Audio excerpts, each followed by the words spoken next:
Dear ladies and gentlemen, dear guests, welcome. I want to thank you for the invitation and the opportunity to talk to you today. After these challenging months, living through the corona crisis, which we all want to finally end, we can all see how much we have learned from this situation. The wish to find a solution to an ongoing crisis, to end a situation that does not yet offer a way to go forward, is a powerful driving force. The will to overcome is able to set free an unknown potential for creativity, boldness, and let's be honest, capital.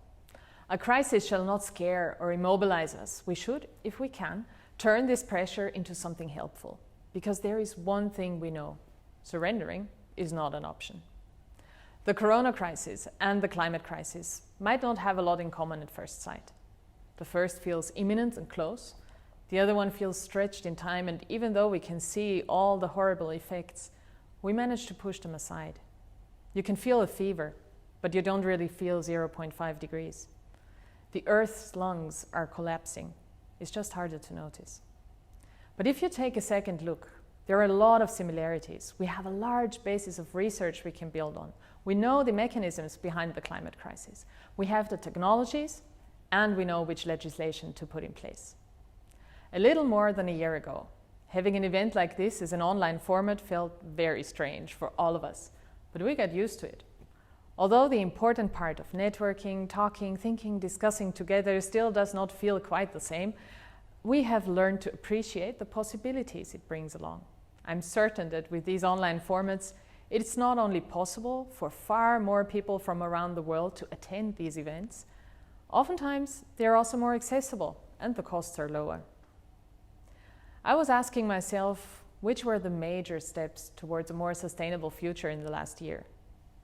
Apart from working on solving problems with a new legislation in the fields of avoiding plastic waste, renewable energy, funding new sustainable solutions and investments, and many more, I noticed that, in fact, traveling for meetings has decreased massively since we got used to having them online instead.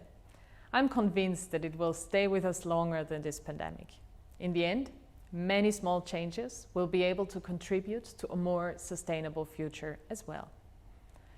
Talking about the environment, the corona crisis has shown that when push comes to shove, we are able to work together, make a common effort, and do our very best to overcome a crisis. I'm optimistic, and I see the need to show the same reaction and action towards the climate crisis. Not only because it's threatening to all of us.